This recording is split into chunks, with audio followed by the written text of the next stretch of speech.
power and energy. I am going to start new topic today, that is work, power and energy. देखिए बेटा, work, what does work mean in physics? Physics में work का मतलब different है when we talk about work in general terms.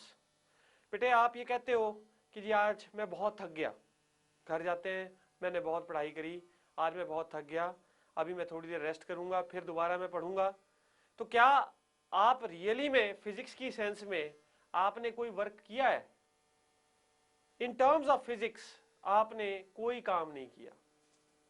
Physics में जब हम कहते हैं work, then we say that अगर कोई ऑब्जेक्ट पर फोर्स लगी और वो ऑब्जेक्ट मूव कर गया फोर्स की ही डायरेक्शन में, that means it has moved some distance s, और s is the displacement, then we define work as force into distance. Work is product of force and distance.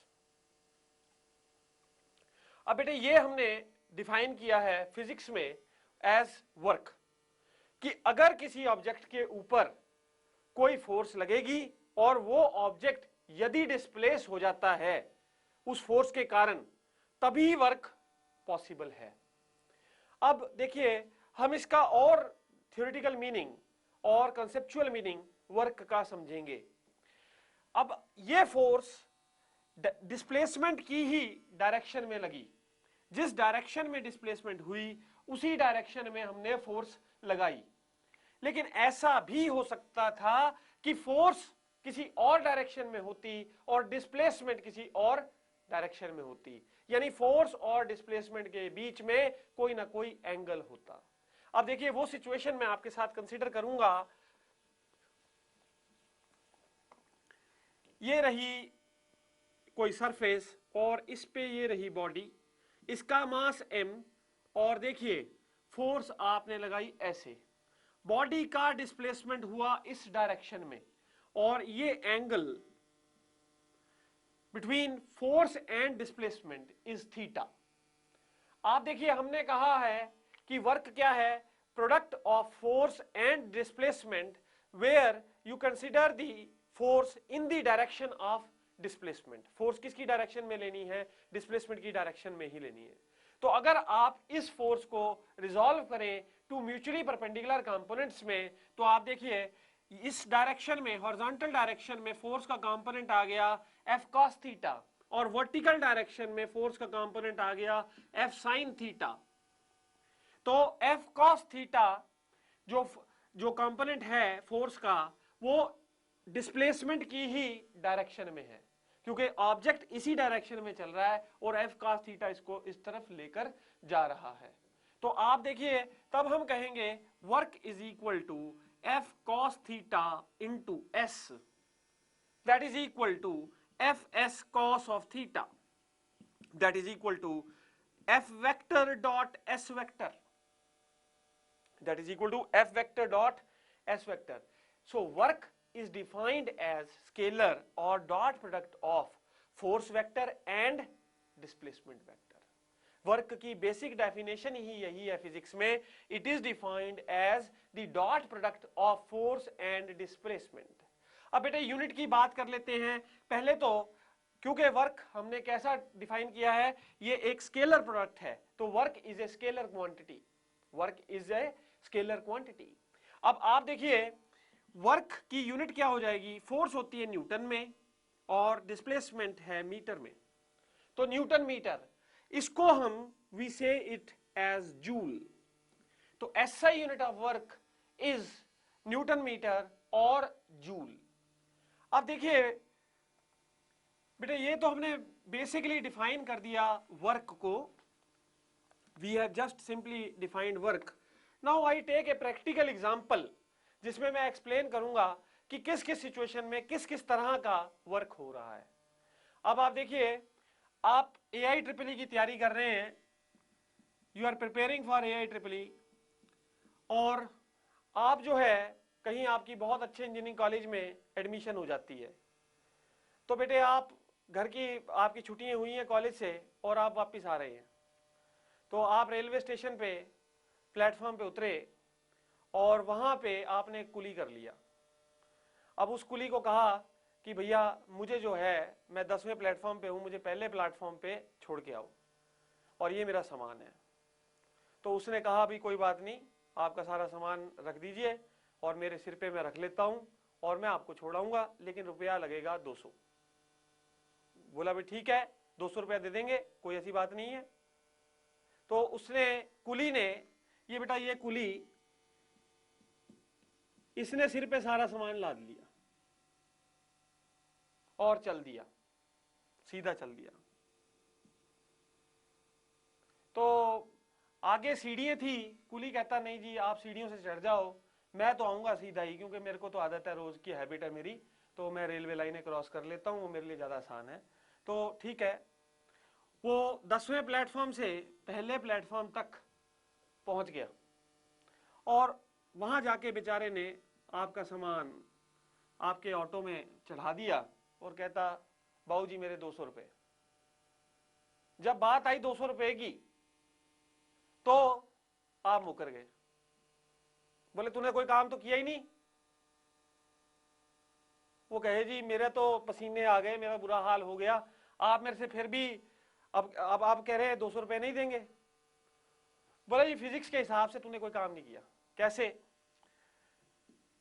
कैसे physics के हिसाब से कोई काम नहीं किया? कुली ने सिर पे आपका भार रख रखा है, अपने सिर पर जो वेट आपके लगेज का है वो रख रखा है, तो सारा भार आदमी के सर पे पड़ रहा है, कुली के सर पे पड़ रहा है। तो जो वेट है it is acting on the coolie, so he is just supporting it. तो अगर कुली फोर्स लगा भी रहा है तो वो कैसे लगा रहा है? इस वेट के ऑपोजिट। अगर वो सामान नहीं उठा सकता तो वो गिर जाएगा, लेकिन वो चल किस डायरेक्शन में रहा है? वो चल रहा है बेटा इस डायरेक्शन में। तो आप देखिए फोर्स कैसे लगाई कुली ने, ऐसे, और चल वो इस डायरेक्शन में रहा है। तो फोर्स और डिस्प्लेसमेंट के बीच में एंगल कितना हो गया? 90 डिग्री। फोर्स और डिस्प्लेसमेंट के बीच में एंगल हो गया 90। और वर्क अभी अभी हम डिफाइन करके हटे हैं, वर्क कितना है बेटे? F S cos of 90। Cos 90 कितना? 0। तो वर्क कितना हुआ फिजिक्स के हिसाब से? 0। तो इस हिसाब से आपने फिजिक्स पढ़ी हुई थी, उसको बेचारे को पता नहीं था, तो उसने क्या कहा कि जी कोई बात नहीं, आप ज्यादा जानते हैं, आप मेरे 200 ना तो 100 रुपए दे दीजिए। तो दया खा के हमने उसको 100 रुपए जो है दे दिए कि चलिए कोई बात नहीं, भले ही तूने फिजिक्स के हिसाब से कोई काम नहीं किया, एहसान करके हमने उसको 100 रुपए जो है वो दे दिए। सो ये देखिए, ये एक इंटरप्रिटेशन थी जीरो वर्क की, कि जब कोई भी वर्क नहीं हुआ, फिजिक्स की सेंस में इस समय कोई वर्क नहीं हुआ, बेसिकली प्रैक्टिकली स्पीकिंग जरूर उसने काम किया होगा। So this is an example of zero work. अब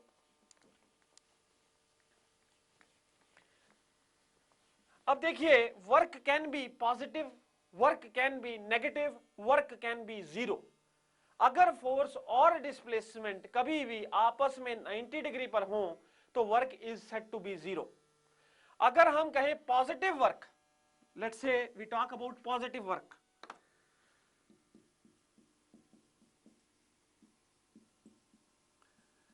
देखिए पॉजिटिव वर्क कब होता है? अगर हमारे पास कोई लगेज पड़ा है बेटे और हम उसको धक्का दे रहे हैं, तो हमने फोर्स इस डायरेक्शन में लगाई और डिस्प्लेसमेंट भी उसी डायरेक्शन में हुई, तो फोर्स और डिस्प्लेसमेंट के बीच में एंगल हो गया 0 डिग्री। तो work done, this is positive work done. ये क्या हुआ? Positive work done, F S cos of 0। यदि फोर्स की डायरेक्शन में ही डिस्प्लेसमेंट होती है then the work done is positive. जो काम हमने इस समय इस ब्लॉक पे किया वो काम कैसा था? पॉजिटिव। तो that is work is equal to F S cos of 0। So cos of 0 is 1, so work is equal to F into S. This is positive work done. ये कैसा वर्क डन है? Positive work done. अब हम बात कर सकते हैं negative work done की। नेगेटिव वर्क डन कब होता है? अब देखिए, ये तो पॉजिटिव वर्क का एग्जांपल लिया हमने। Now we'll talk about negative work done.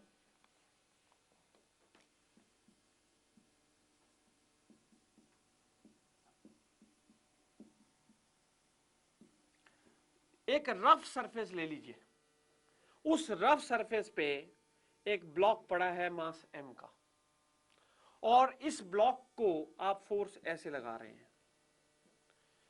अब ये ब्लॉक फॉरवर्ड डायरेक्शन में जा रहा है। आप देखिए, the wait of the block is acting in the downward direction. The normal reaction is R. The coefficient of friction, the coefficient of kinetic friction between the block and the surface is mu. तो अब हमारा object, let's say it has displaced by a displacement S.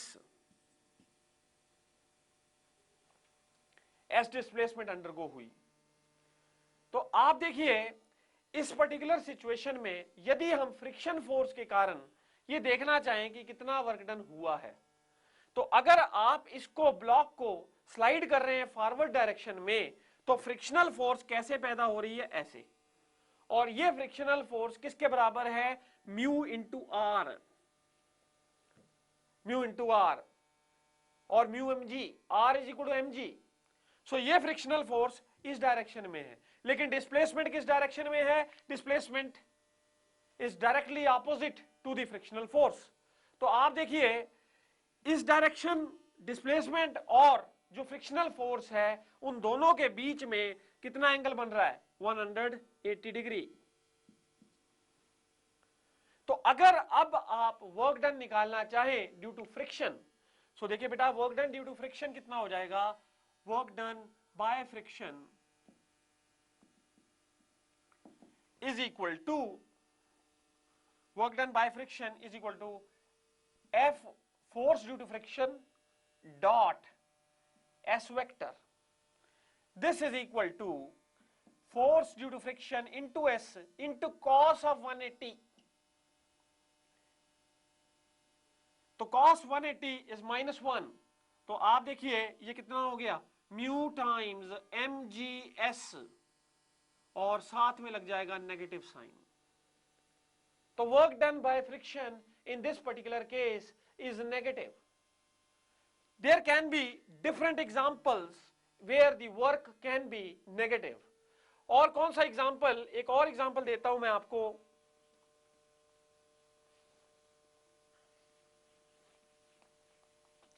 Suppose हमारे पास एक कोई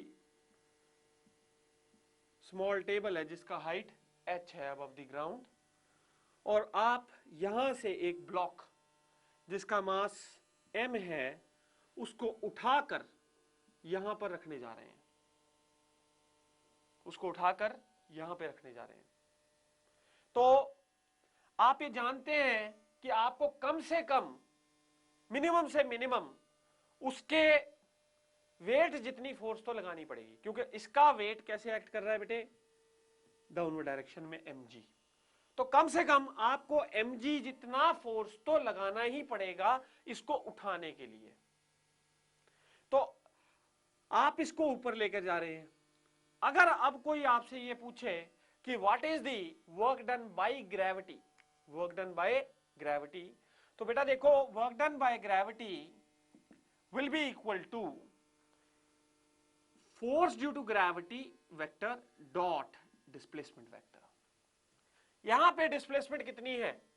यहां पे displacement h है, यहां पे डिस्प्लेसमेंट h है। तो बेटा देखो, the force due to gravity, force due to gravity is acting like this. Displacement की डायरेक्शन ऐसे है, डिस्प्लेसमेंट h हुई।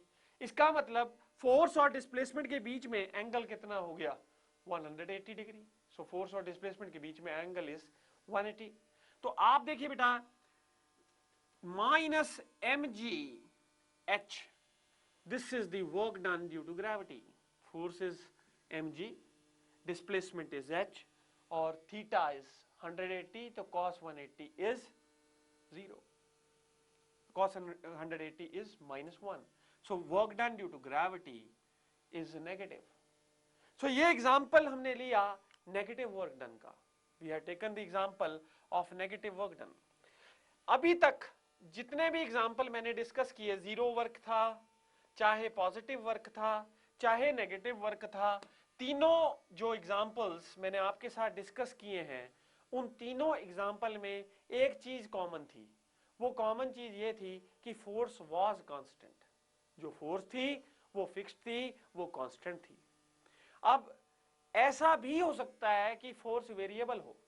वेरिएबल मतलब कि आप देखिए, आप एक ब्लॉक को डिस्प्लेस कर रहे हैं, मास m का ब्लॉक है, और आपने इस पे F फोर्स लगाई, S डिस्प्लेसमेंट हुई, तब भी फोर्स F ही थी. यानी अगर यहां पे 10 न्यूटन की फोर्स थी तो यहां पे भी 10 न्यूटन की ही फोर्स रही, थ्रू आउट 10 न्यूटन की फोर्स रही. इसका मतलब क्या हुआ कि कहीं भी फोर्स चेंज नहीं करी, जहां मर्जी चले गए, फोर्स वाज फिक्स्ड. ये थी कांस्टेंट फोर्स. ऐसा भी तो हो सकता है कि हमारी हरियाणा रोडवेज की बस की तरह कभी तो एकदम एक्सेलरेशन, कभी तो एकदम डेसेलरेशन, ऐसा भी पॉसिबल है.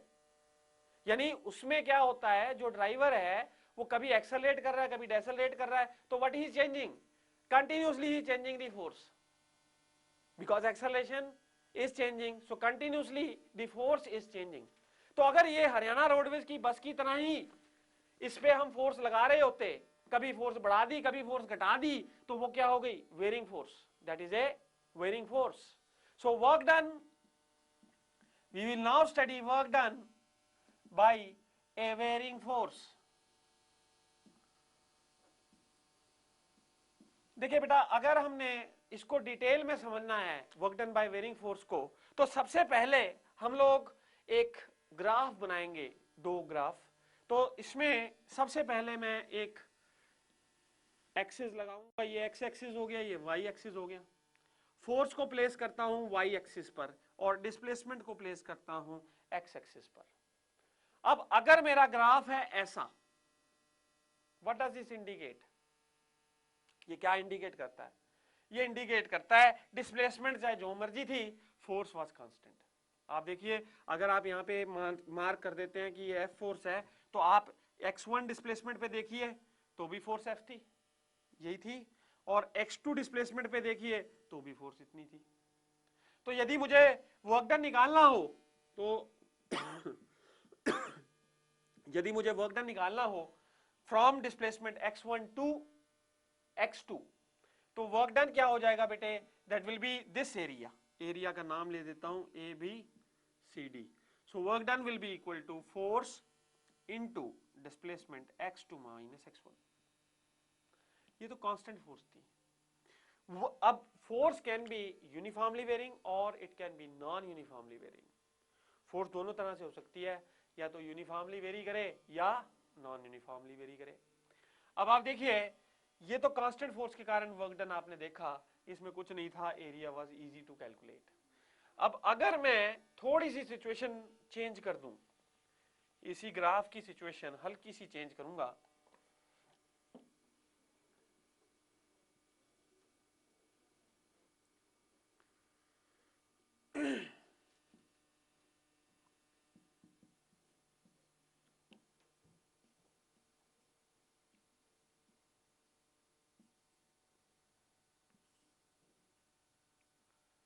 अब देखिए फोर्स और displacement.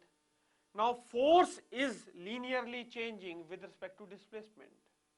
Now there is a uniform variation between force and displacement. Force varies uniformly with displacement, that is in equal displacement intervals or equal position intervals. The force changes by an equal amount because the graph is coming out to be a line. Force is uniformly increasing with respect to displacement. इस graph से ये indicate होता है.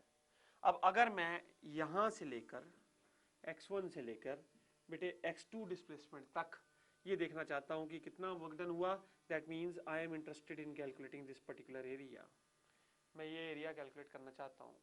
Suppose जो ए point था और जो B point था, ए पॉइंट पर फोर्स वैल्यू थी F1 और बी पॉइंट पर जो फोर्स वैल्यू थी वो थी F2। तो अगर मैं ये वाला वर्क डन निकालना चाहता हूं, ये क्या बन गया बेटे, this figure indicates a trapezium. So trapezium का एरिया हमें पता है, तो we can directly calculate the work done. So work done in this particular situation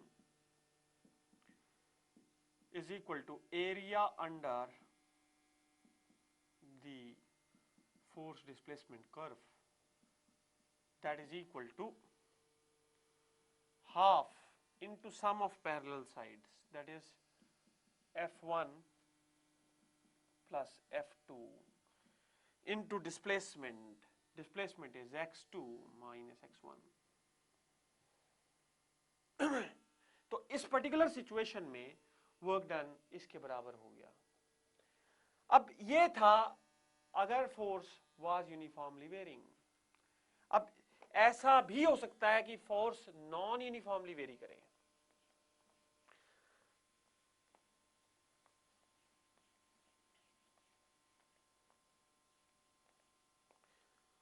suppose कीजिए यदि फोर्स नॉन यूनिफॉर्मली वेरी कर रही है,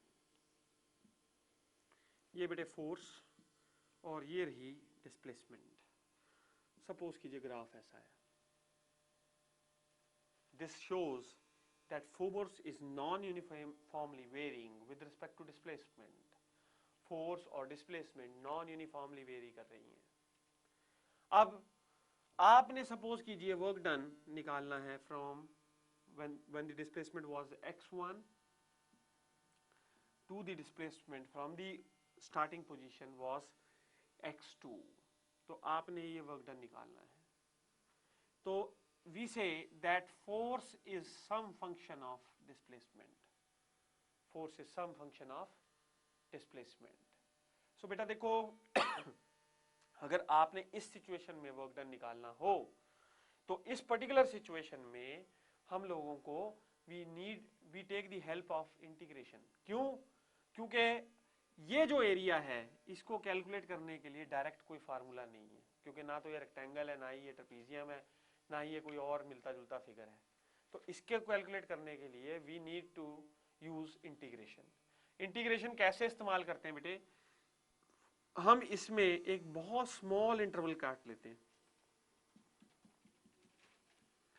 of thickness dx। we calculate small amount of work done. Small amount of work done will be equal to f into dx, that will be equal to f into dx, supposing that force and displacement are in the same direction. So then theta will be 0, so cos 0 will be 1. So dw is equal to f into dx. Now the total work done can be obtained by integrating from, displacement कहां से कहां तक change कर रही है, displacement change कर रही है बेटे x1 से लेकर x2 तक। So work done is integral of x1 to x2 f into dx। बेटे f क्या है, it is some function of x। So we can write this x1 to x2 fx into dx। So this will be the total work done in displacing the body from a position x1 to a position x2। अब बेटा देखो मैं इसी concept पे एक practical problem लूंगा।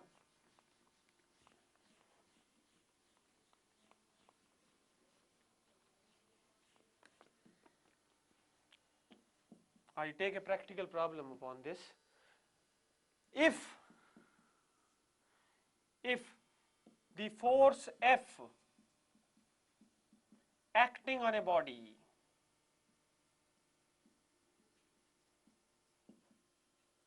is given by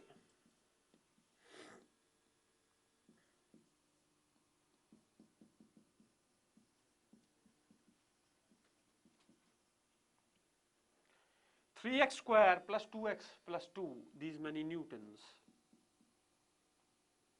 then what is the work done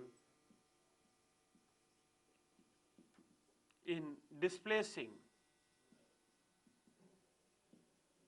the body from x equal to 0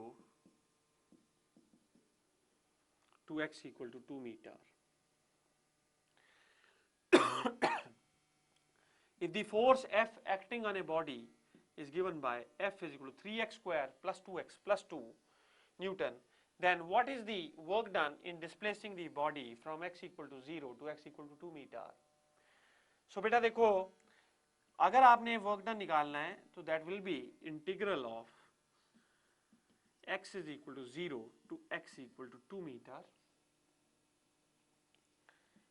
F into dx. This will be equal to integral x equal to 0 to x equal to 2 meter 3x square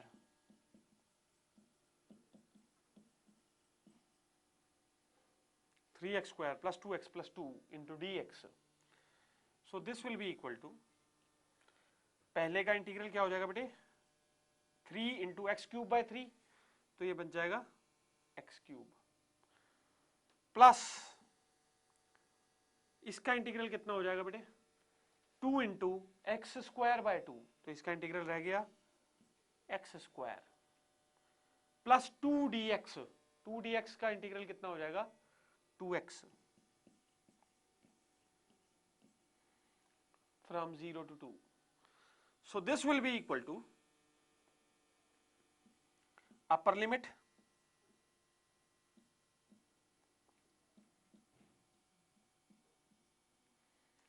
minus lower limit.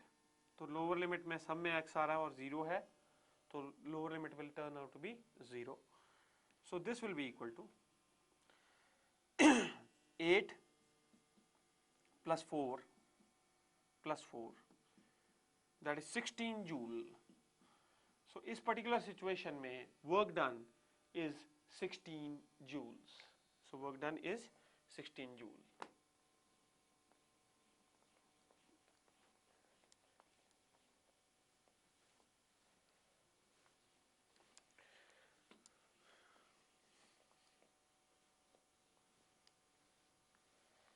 Now ये देखिए, ये हमने work define किया, we have talked about work and we have talked about work done by varying force also. अब देखिए बेटा, अगर हमारे पास कोई ऐसी सिचुएशन हो कि ये कोई लड़की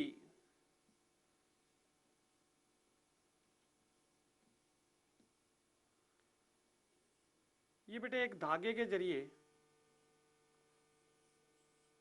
एक खिलौने को फ्लोर पे चलाती हुई चल रही है, धागे के जरिए एक खिलौने को पुल कर रही है. सो बेटे धागे में टेंशन कैसे आ रही है, ऐसे ये टेंशन खिलौने को आगे की तरफ खींच रही है. मान लीजिए धागा जो है हॉरिजॉन्टल के साथ एंगल बना रहा है थीटा. सो इस टेंशन के दो कंपोनेंट काम कर रहे हैं. सो एक कंपोनेंट कितना है, t cos थीटा, और जो इसके परपेंडिकुलर कंपोनेंट आएगा that will B t sin theta.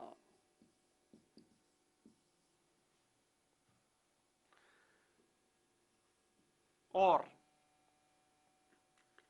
reaction on this toy from the floor is let's say r. इसका weight mg acting in the downward direction. Coefficient of friction between the tires and the road is let's say mu. So आप देखिए बेटा, how much work is the girl doing, we want to calculate that, कि कितना work वो कर रही है और कितना वर्क वेस्ट हो रहा है. देखिए कुछ वर्क वेस्ट भी हो रहा है, वो वेस्टेज कितनी है वो भी हमने निकालना है, और कुल मिला के कितना काम वो कर रही है, we have to calculate that, we want to see that.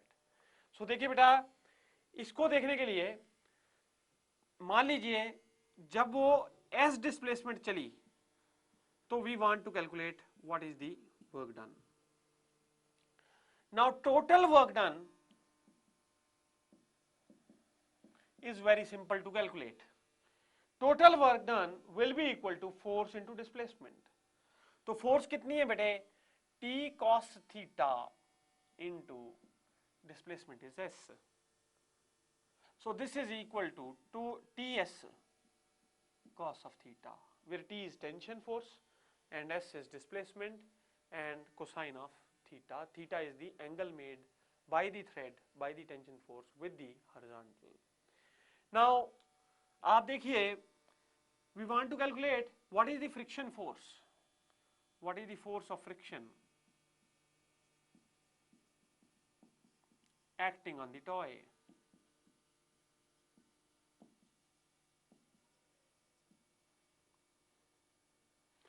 So force of friction acting on the toy will be equal to mu into r.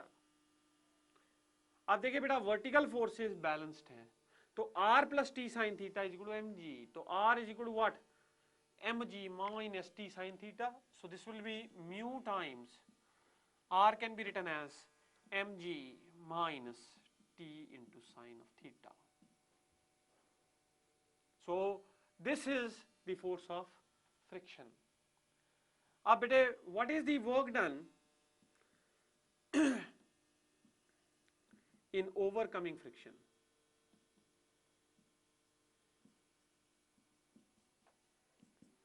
That will be equal to, अब ये वर्क डन फ्रिक्शन के कारण कैसा होगा, negative, क्योंकि friction force ऐसे act कर रही है और डिस्प्लेसमेंट ऐसे है, तो फ्रिक्शन फोर्स और डिस्प्लेसमेंट के बीच में एंगल हो गया 180 का।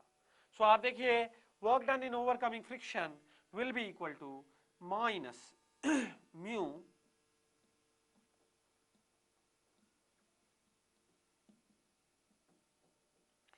mg minus t sin theta into s. So this is the work done by the girl in overcoming the friction. मतलब इतना जो भी कुल काम कर रही है उसमें से इतना वर्क वेस्ट हो रहा है, this work is getting waste. तो इसका मतलब है कि जो हमने, अगर मान लीजिए फ्रिक्शन ना होती तो वर्क डन था, ये इसी वर्क डन में से, इसी वर्क में से ये वर्क क्या हो रहा है, वेस्ट हो रहा है। So the work getting wasted,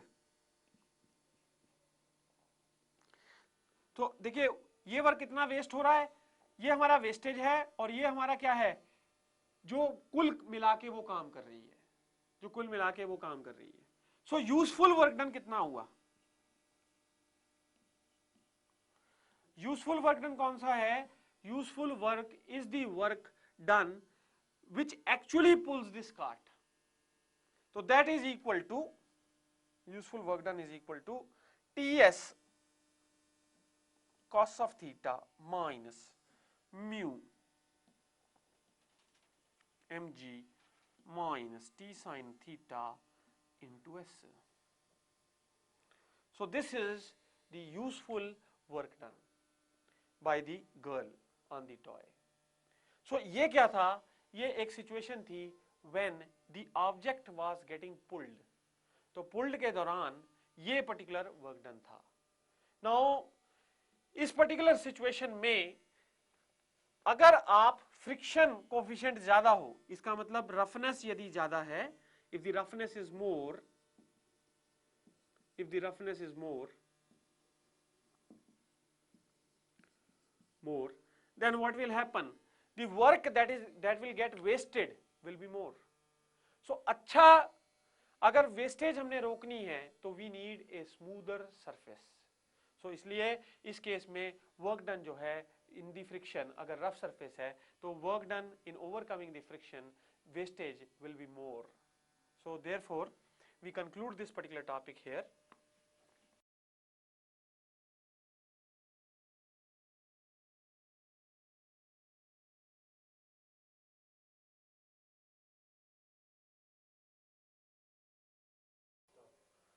now देखिए, we consider a situation wherein हमारे पास बेटे मास m है और इसको पुल करने की बजाय हम लोग पुश कर रहे हैं। सो अगर आप इसको पुश कर रहे हैं और टेंशन T है, मतलब जो फोर्स है वो T के बराबर है, तो आप देखिए बेटा, suppose this force makes an angle theta with the horizontal, then this tension force can be resolved into two mutually perpendicular components. तो एक कंपोनेंट आ गया बेटे हॉरिजॉन्टल डायरेक्शन में, that is T cos theta, और दूसरा आ गया वर्टिकल डायरेक्शन में, वो कितना हो गया T sine theta.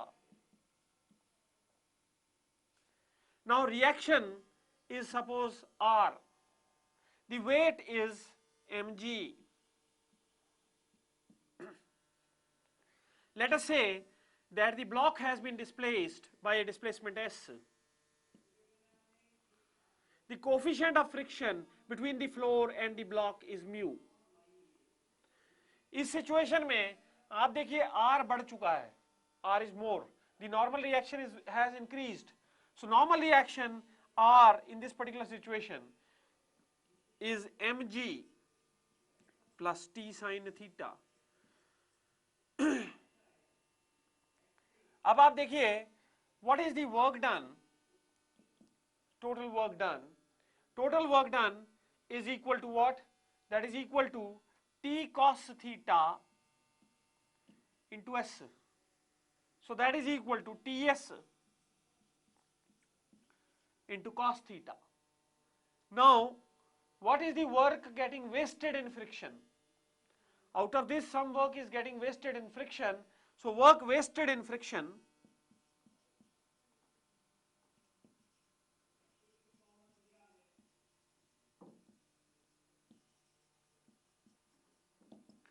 is equal to force of friction mu into R. R is what?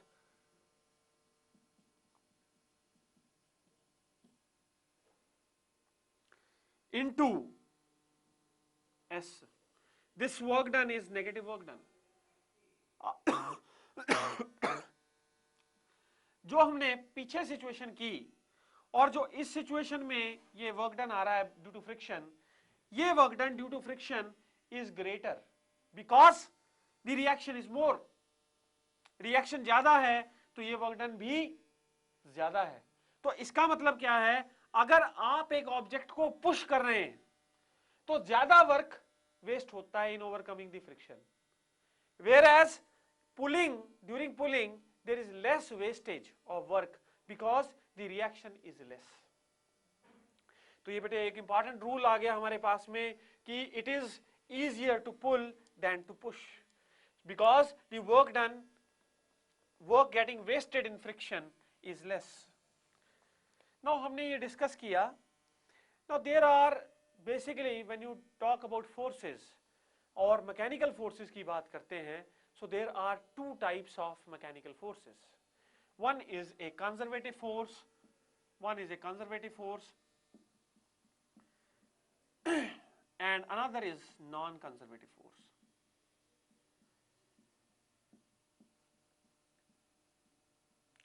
What is a conservative force and what is a non-conservative force? ये दो अलग अलग क्लासिफिकेशन है फोर्सेस की. तो फोर्स में क्या फर्क है कंजर्वेटिव और नॉन कंजर्वेटिव फोर्स में?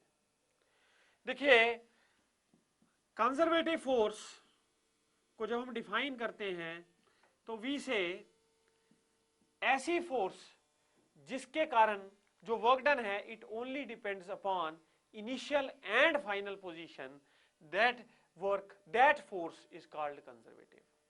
मतलब जिसके कारण वो फोर्स जिसके कारण वर्क डन सिर्फ डिपेंडेंट है upon initial and final position is called a conservative force. Now I will explain this with an example. So we will discuss conservative force first in detail and then we will be discussing non-conservative force. तो आप देखिए बेटा हमारे पास तीन buildings हैं same height की.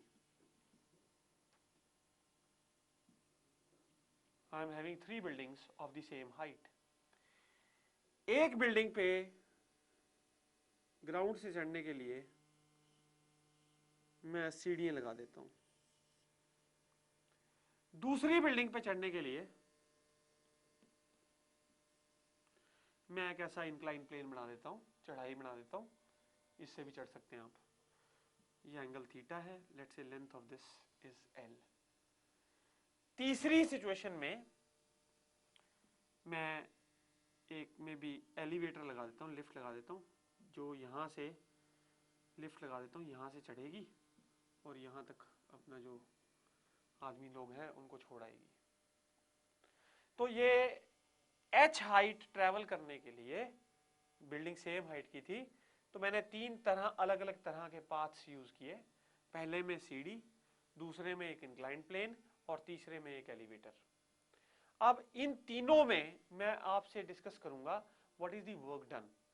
आप देखिए इनिशियल पोजीशन ए मान लेता हूं, फाइनल पोजीशन बी है जहां तक हमने पहुंचना है। अब एक में ए से बी हम पहुंच रहे हैं सीढ़ी के जरिए, दूसरे में ए टू बी हम पहुंच रहे हैं इंक्लाइंड प्लेन के जरिए, तीसरे में हम लिफ्ट के जरिए पहुंच रहे हैं A to B. These are the three situations we are having. अब आप देखिए, let us say the width of this particular step is B, और एक स्टेप की हाइट h डैश है, एक जो स्टेप है उसकी हाइट h डैश है और एक स्टेप की विड्थ b है। तो आप ये देखिए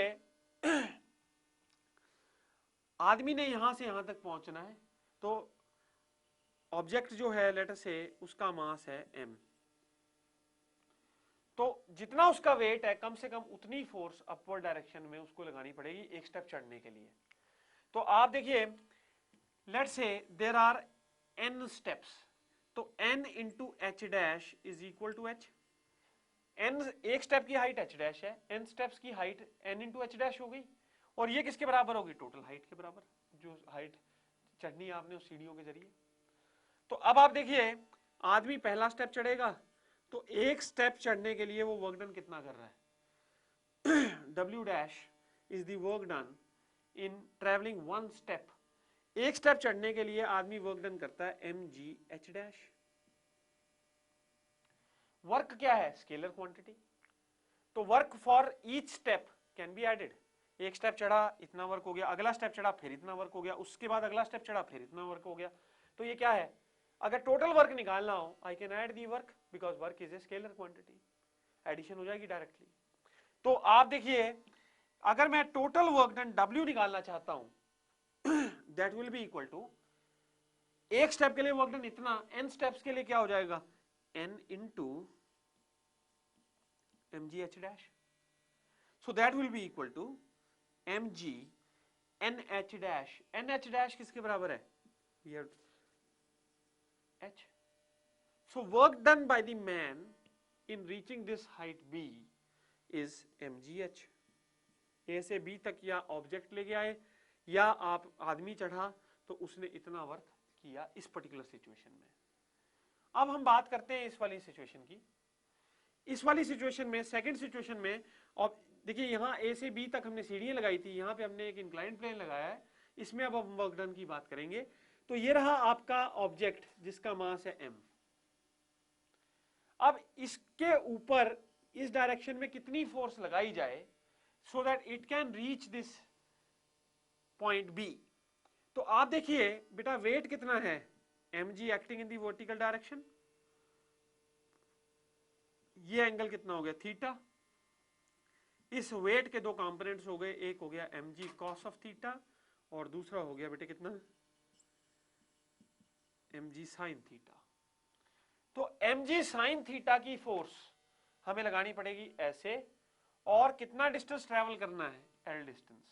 सो वर्क डन कितना हो जाएगा बेटे इस पर्टिकुलर सिचुएशन में? दी वर्क डन यहां लिखूंगा मैं, that will be equal to mg sin theta into displacement. Displacement कितनी है? Length L। अब आप देखिए ये आ गया mg L sin theta. L sin theta किसके बराबर कह सकते हो आप? तो बेटे देखो sin थीटा जो है, sin theta is equal to perpendicular upon hypotenuse h by L। तो h is equal to L into sine of theta. तो बेटा L sin थीटा की जगह पे क्या लिख सकता हूं? mgh। आप देखिए ये वर्क डन जो पहली सिचुएशन में आया था वही वर्क डन दूसरी सिचुएशन में आया है। What does this mean? This means that work done is path independent.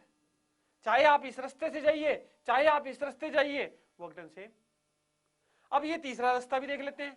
इसमें देखिए बेटे, आप ऑब्जेक्ट को यहां से पिक करके यहां तक लेके जा रहे हैं, तो आपको कम से कम कितनी फोर्स चाहिए अपवर्ड डायरेक्शन में, mg equal to weight of the body. कितना डिस्टेंस डिस्प्लेस किया आपने, h, तो इसमें वर्क डन कितना हो गया, mgh। तो तीनों सिचुएशन में बेटे वर्क डन क्या हो गया, और in all the three situations the work done is mgh, the work done is same. What does this mean? This means that work done due to gravitational force.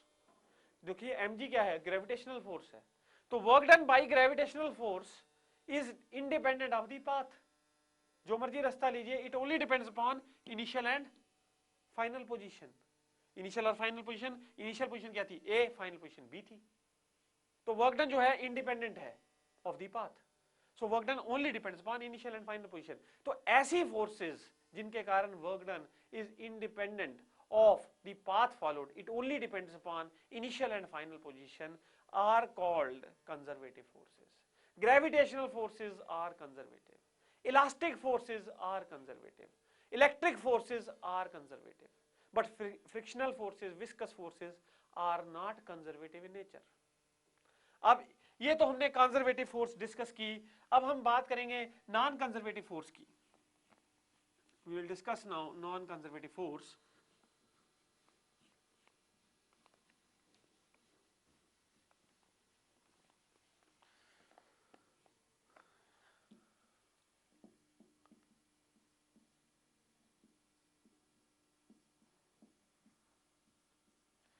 बेटा simply non conservative force में जो work done होता है that is not independent of the path, it depends upon the path followed by the body. Suppose मेरे पास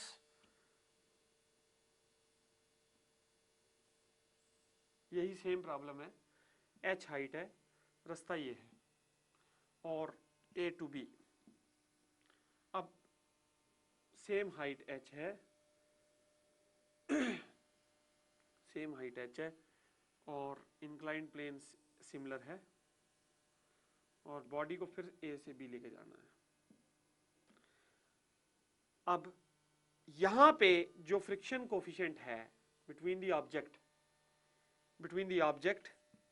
and the surface is μ1, और यहां पे जो फ्रिक्शन कोफिशिएंट है between the object and the surface is let's say μ2। अब हम देखना चाहते हैं what is the work done by friction in travelling from point A to B, और लेंथ दोनों प्लेन्स की सेम है, let's say the length is same, that is L। तो आप देखिए इस केस में भी वर्क डन हम निकालना चाहते हैं, इस केस में भी वर्क डन निकालना चाहते हैं। इनिशियल और फाइनल पोजीशन दोनों सिचुएशन में सेम है, लेकिन वर्क डन किसके कारण देखना चाहते हैं, we want to see the work done by friction. तो अब आप देखिए बेटा इस वाली सिचुएशन में फ्रिक्शनल फोर्स कितनी एक्ट करेगी, वी विल फाइंड दैट। इसका weight mg acting like this, let us say this angle is theta. तो बेटा ये एंगल कितना हो गया, ये एंगल भी थीटा हो गया, इसका कंपोनेंट इधर कितना हो गया mg cos ऑफ थीटा, और इसका इधर इस डायरेक्शन में कंपोनेंट mg sin थीटा।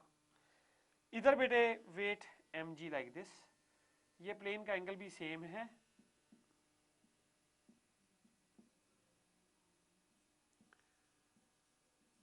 यानी कि अगर हमने इसको L लेंथ चलानी है तो mg sin थीटा की अपवर्ड फोर्स हमें मिनिमम से मिनिमम चाहिएगी।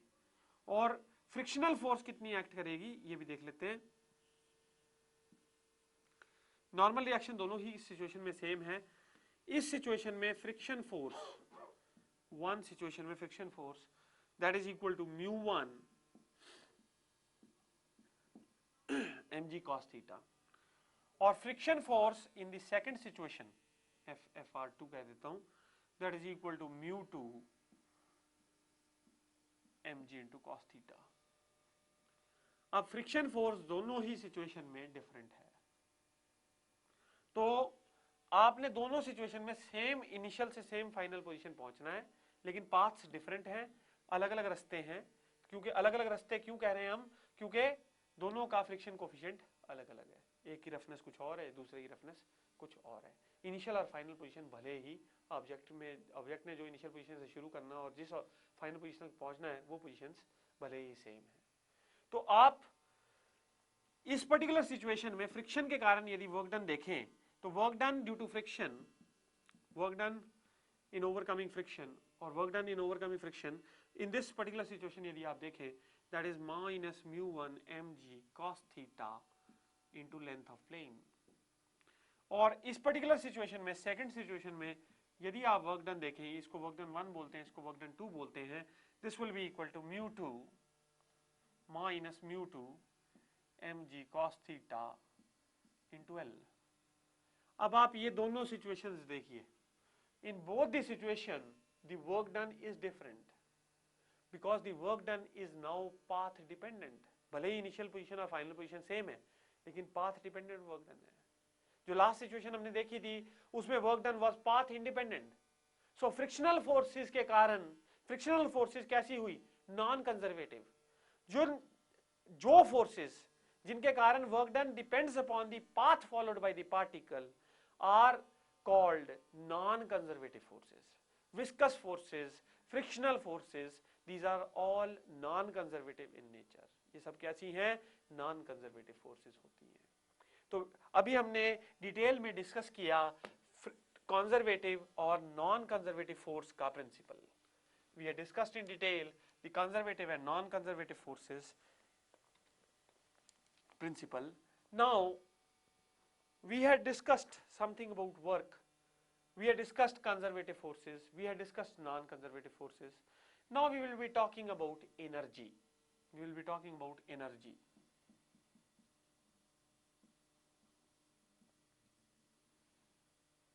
एनर्जी बड़ा वास्ट कंसेप्ट, बड़ी सारी फॉर्म्स की एनर्जी, बड़ी सारी अलग अलग किस्म की energy, light energy, heat energy, nuclear energy, mechanical energy, solar energy, wind energy, sound energy, सब क्या है, फॉर्म्स एनर्जी की। बहुत वास्ट कंसेप्ट है। तो क्या हम सारी तरह की एनर्जी पढ़ने जा रहे हैं? नहीं।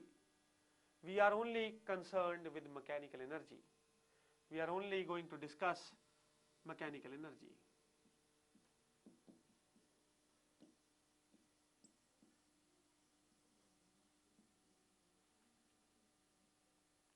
नाउ एनर्जी का बेसिक मीनिंग क्या है? What is the basic meaning of energy? Energy is the capability और the capacity to do work.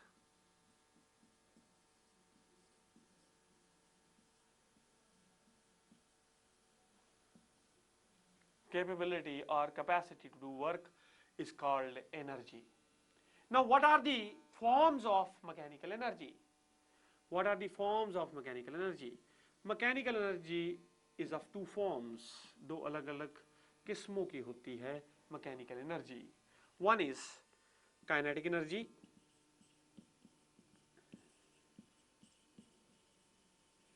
and second is potential energy।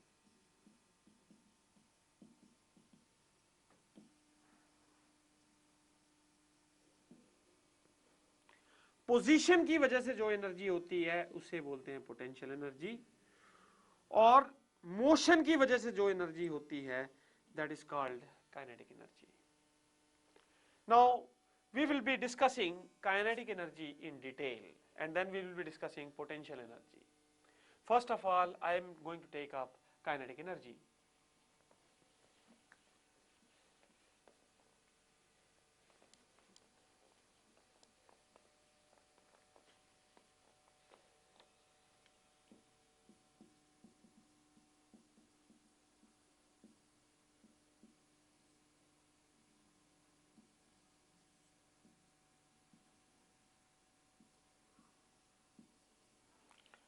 क्या वर्क और एनर्जी के बीच में कोई रिलेशनशिप है? और क्या काइनेटिक एनर्जी है क्या? तो देखिए, जो कोई बॉडी मोशन में है it possesses a energy which we call as kinetic energy.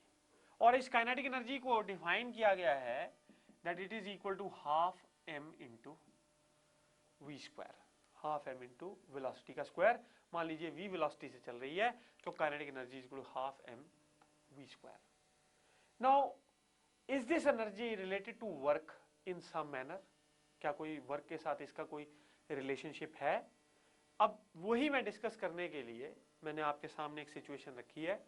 एक ब्लॉक है मास m का और ये एक फ्रिक्शनलेस यानी स्मूथ सरफेस पे पड़ा हुआ है। ये अभी रेस्ट पर है। रेस्ट पर होने का मतलब क्या है? इसका वेलोसिटी 0 है, it is lying on rest. अब इस पर हमने धक्का दिया, फोर्स लगा दी, इस पे हमने फोर्स लगा दी। अब क्या होगा? ये फोर्स आपकी मर्जी है, जब तक आपका दिल चाहे लगाए जाओ, उसके बाद जब आपका दिल करे तो आप फोर्स हटा भी सकते हैं। ये एक फ्रिक्शनलेस सरफेस पे पड़ी है, आप इसको धक्का दे रहे हैं तो आप कांस्टेंट फोर्स लगा रहे हैं, तो क्या होगा? कांस्टेंट एक्सेलरेशन प्रोड्यूस होगी। कांस्टेंट एक्सेलरेशन का मतलब क्या है कि इसकी velocity fixed equal time intervals में इक्वल चेंज होगा वेलोसिटी में। तो अब मान लीजिए जब इसने s डिस्प्लेसमेंट हो गई इसकी फ्रॉम दिस पोजीशन, जब ये s डिस्प्लेस हो चुकी है तो फोर्स आप रिमूव कर देते हैं, तो तब तक इसने कोई ना कोई वेलोसिटी अक्वायर कर ली होगी। अब इसके पास कोई ना कोई वेलोसिटी आ गई। अब इसके बाद यदि आप फोर्स लगाना बंद भी कर दिया, इसने वेलोसिटी v एक्वायर कर ली, ये चलती जाएगी वेलोसिटी v से जब तक कि आगे कोई पहाड़ी नहीं आ जाती और ये टकरा नहीं जाती, तब तक ये v वेलोसिटी से चलती रहेगी। इसका मतलब क्या हुआ कि इसके अंदर कुछ एनर्जी आई तभी तो ये चल रही है। अगर इसके अंदर कोई एनर्जी ना होती तो वहीं रुक जाती। तो आपने जो भी वर्क किया, आपने यहां पे इसको धक्का दिया, यहां तक इसकी वेलोसिटी बढ़ाई, उसके बाद आपने छोड़ दिया तो क्या हुआ? ये यही वेलोसिटी से चली जा रही है। इसका मतलब क्या हुआ कि अब इसके पास कोई ना कोई एनर्जी है। इस पर्टिकुलर सिचुएशन में इसके पास कोई ना कोई एनर्जी है, और वो जो एनर्जी है that we call as kinetic energy. लेकिन वो एनर्जी आई किसकी वजह से? अगर ये यहां पड़ी रहती है ऐसे, तो क्या इसके पास कोई एनर्जी थी? क्या इसके पास कोई काइनेटिक एनर्जी थी इस सिचुएशन में? नहीं, it was in A state of rest, कोई काइनेटिक एनर्जी नहीं थी इसके पास। अब जब आपने इसको ऐसा किया तो इसमें कुछ एनर्जी आ गई, और वो एनर्जी कितनी है we will now see that, उसको हम देखेंगे। जो आपने वर्क किया वो किसके बराबर है? Work done by you is equal to force into displacement F into S. बेटा देखो, अगर मान लीजिए इसके पास क्योंकि फोर्स कांस्टेंट है तो इसकी एक्सेलरेशन भी फिक्स्ड है, तो इसका मतलब फोर्स जो होता है that can be written as mass into acceleration by Newton second law, so m into a into s। This is the work done. अब इनिशियल वेलोसिटी 0 थी, फाइनल वेलोसिटी इसने v एक्वायर की, तो you can apply third equation of motion. Third equation of motion ये कहती है v square minus u square is equal to 2as। तो u कितना है? 0। इसका मतलब v square by 2 is equal to as। अब ये सेकेंड इक्वेशन को फर्स्ट में सब्स्टिट्यूट कर दीजिए, तो आप क्या देखेंगे? We will get work is equal to m into we square by 2। Now this is work and we have अभी थोड़ी देर पहले कहा कि kinetic energy is half mv square. तो इसका मतलब क्या हुआ? वर्क जो भी आपने किया वो बॉडी के अंदर स्टोर हो गया as kinetic energy, that has changed the kinetic energy of the body. Initially it was at rest, so इसकी kinetic energy 0 थी, finally it has attained a velocity v, so it is having a kinetic energy mv square by 2. So your work is equal to change in kinetic energy, that is equal to half mv square.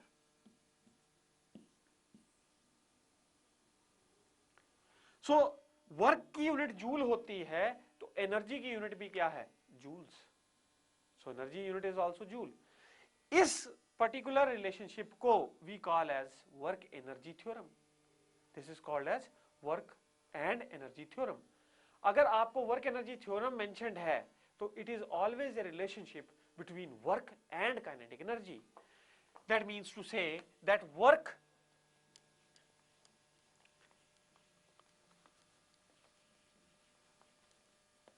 that means to say that work is equal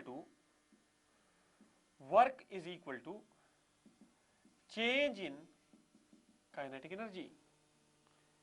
अब ये जरूरी नहीं था कि object जो है वो rest पे ही हो initially, may be the object was moving with some velocity u, आपने फोर्स लगाई, s डिस्प्लेसमेंट हुई तो फोर्स हटा दी, फोर्स की एप्लीकेशन बंद कर दी और इसने v वेलोसिटी अक्वायर कर ली। तो इस पर्टिकुलर सिचुएशन में जो वर्क आपने किया that is equal to change in kinetic energy, और चेंज इन काइनेटिक एनर्जी कितना होता है, final kinetic energy minus initial kinetic energy. So work done is equal to change in kinetic energy. Work done is final kinetic energy minus initial kinetic energy. This is work and energy theorem. अब देखिए इसकी applications बहुत ज़्यादा हैं, जो work और energy के आपस में रिलेशनशिप है, वर्क एनर्जी थ्योरम जो है उसकी बहुत सारी एप्लीकेशंस हैं। Now I am going to discuss a few of the applications.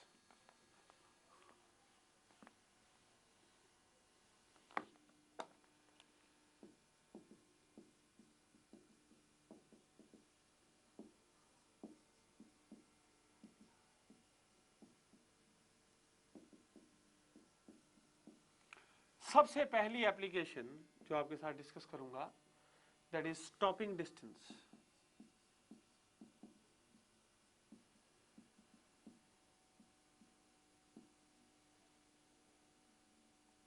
What is stopping distance?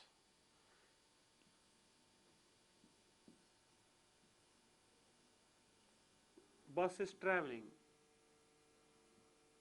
with velocity v,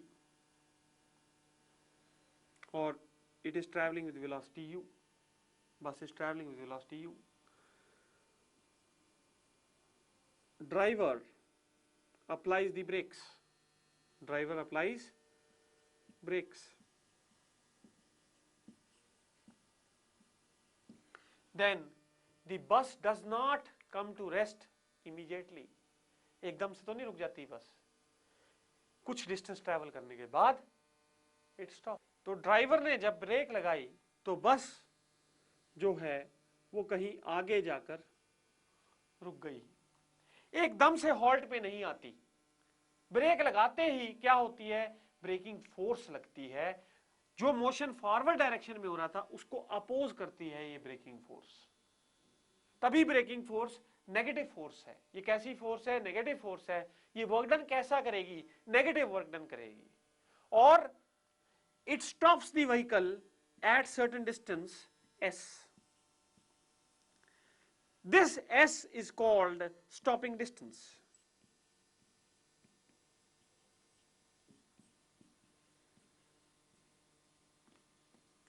This s we call as stopping distance.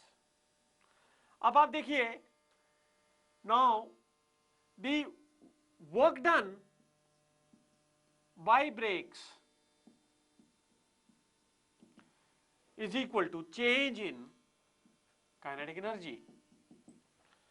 Work done by the brakes is equal to change in kinetic energy.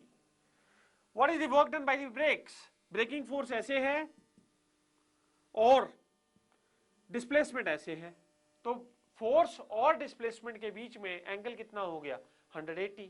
सो ये कितना हो गया, minus F S is the work done by the brakes. This is equal to change in kinetic energy. So change in kinetic energy is final minus initial. What is final kinetic energy? 0. Final kinetic energy is 0. Half m into 0 का square. Finally the vehicle has come to rest. So final velocity of the vehicle is 0. So final kinetic energy is 0. Minus half m u square. Initially it was traveling at speed u. So इसकी initial kinetic energy थी half m u square. So आप देखिए minus f into s is equal to minus half m u square. तो stopping distance s is equal to m u square by 2f. stopping distance S is equal to mu square by 2f. That means stopping distance is directly proportional to mass, it is directly proportional to square of velocity and inversely proportional to braking force. If you decrease the braking force, the stopping distance will increase.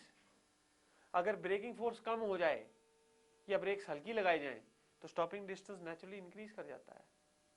अगर ज्यादा तेजी से गाड़ी जा रही थी, u was more, then stopping distance is more. जितनी भारी गाड़ी है उतना ही स्टॉपिंग डिस्टेंस ज्यादा लेगी रुकते वक्त. तो stopping distance directly proportional to mass. So this is the stopping distance of a vehicle.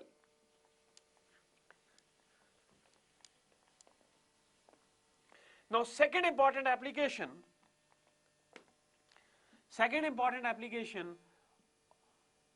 now we will talk about, this is not related to work energy theorem only, it is a second application deals with the relationship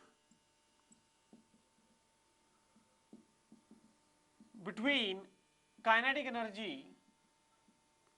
and momentum and linear momentum.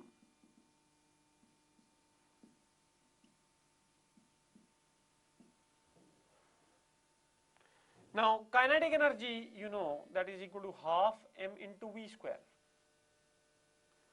Linear momentum P is equal to mv. Linear momentum P is equal to mv. Kinetic energy equal to half mv square. अब आप ऐसा कीजिए, इस first वाले relation को देखिए कैसे करेंगे हम, इसको कैसे लिखेंगे, मास से मल्टीप्लाई कीजिए और मास से डिवाइड कीजिए. तो ये क्या हुआ, m square v square, this is mv का square. mv square is what, linear momentum का square, p square by 2m.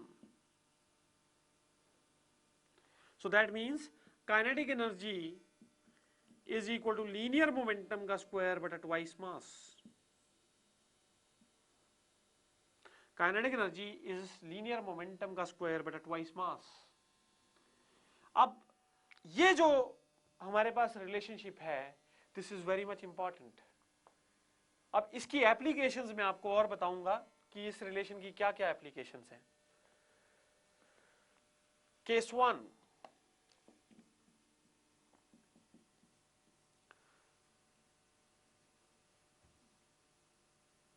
two bodies of mass m and small m such that bada M is greater than small m, but momentum of first is equal to momentum of second. Then what can we say?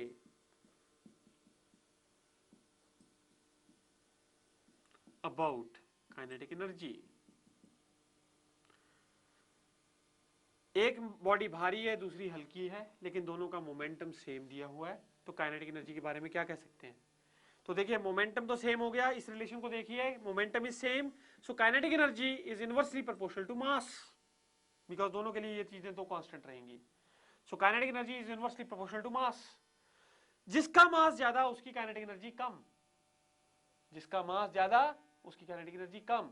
इसका मतलब K1 is less than K2.